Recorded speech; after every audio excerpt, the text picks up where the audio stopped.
An emotional reckoning. Dose, 100 mg. Time, 10:30 p.m. Duration, 10 minutes of peak intensity. For the sake of cataloging my trip into the mouth of the spirit molecule, I will rigorously fight my urge to wax poetic. After failing to break through the chrysalis after ingesting 40 to 50 mg at 9:30 p.m. December 29, 2011, and subsequently the rest of my band of psychonauts failing in similar fashion, we waited our suggested hour. Once the timer had read that my first attempt had occurred exactly 1 hour beforehand, I loaded up 100 mg of DMT into an Eclipse portable vaporizer. The vial that held the product was already nearly 1/5 of the way full with the leavings of our previous attempts. In preparation, I opened a bottle of water and set it on the coffee table in front of me. I covered my legs in a fleece blanket and rested my elbows deep in pillows on either side of me. I was repeating things to myself over and over again, assuring myself it was going to be okay, just a hallucination, I would come out of it healthy, etc. I am an experienced psychotropic enthusiast, but as the subtle pink and white crystals boiled into a milk-white hurricane in the 2-gram capacity vial in front of me, I knew that this was something entirely different than I had ever encountered in my life. My cousin told me, "Okay, I think it's ready." I leaned forward, inhaled what I would later be told was roughly 75% of the dose in a single crushing breath, and blew it out after holding it roughly 45 seconds. My cousin offered me the pipe after I exhaled, all of us under the assumption that 3 hits were the magic number. I stuck my hand out to him and rather forcefully exclaimed, "I don't want it." I looked at my friends around me, and as reality melted away into giant gelatinous puzzle pieces, I asked everyone in the room desperately to get away from me, please. These were the last shreds of reality I was able to grasp before the DMT took hold of me.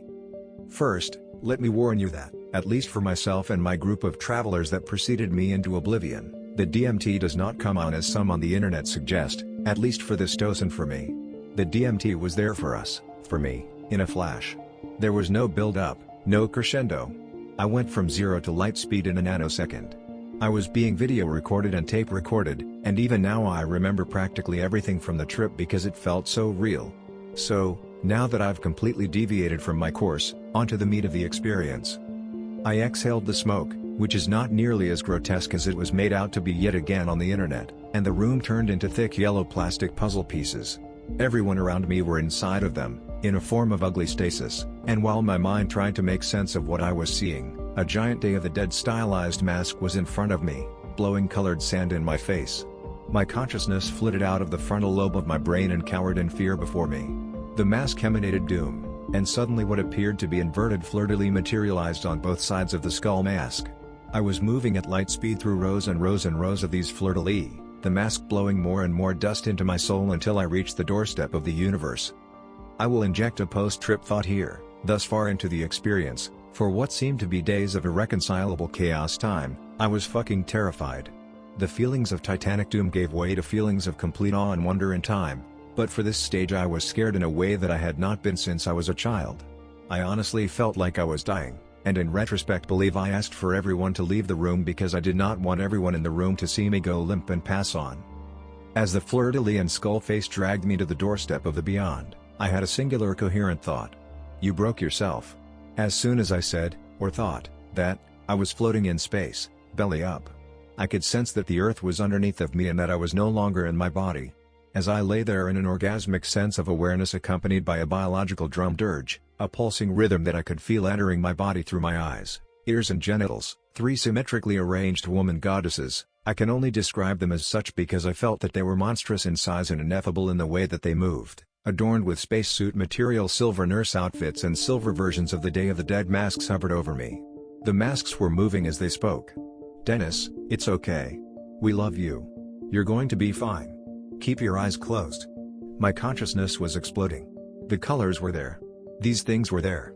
And drug or no drug, my consciousness had absconded to a realm that exists either in my mind or in another dimension.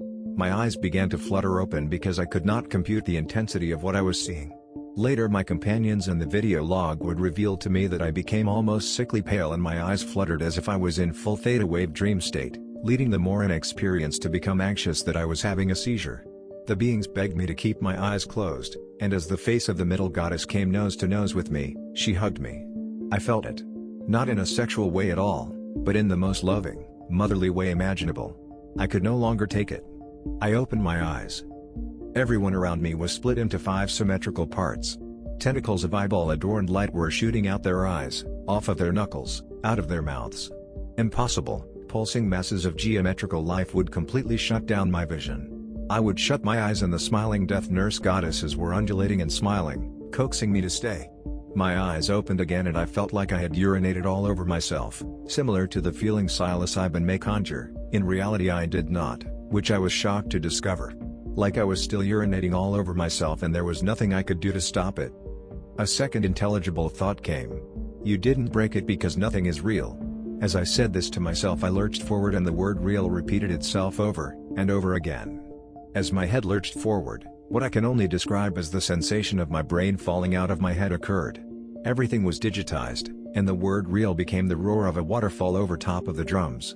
I was falling into a sharp Escher sketch, and I started to become aware. I had smoked too much, I knew. I was rushing toward the brink of madness. I stood up in front of my seat and walked to the banister of the stairs that led up to the den. Then I did it again. And again. This process felt like it repeated for weeks of time, and every time I tried to ask my best friend what was happening, where I was, and if I was repeating myself, once I was back to earth, I would learn I did this once, not scores of times. As the words fluttered out of my mouth I could see them float like gliding moths at my friend, but I could not understand what I was saying. I returned to my seat and asked for water. Everything seemed to breathe and relax, and I could hear the voices again, telling me it will all be okay, that I shouldn't be upset because life is not real. The tentacles began to recede and I looked into the faces of my companions and exploded with excitement that I was coming down, that I had broken through. I was yelling over and over that nothing was real and that's okay. Waves of love rippled underneath of my skin as I thought of my wife and son. My pupils had completely consumed the iris of my eyes and I felt an intense feeling of ecstatic existentialism. A psilocybin wave of euphoria shrouded me, and I told my friends we could break through because I did it and I remembered it all. I was smiling and I felt free and ascended.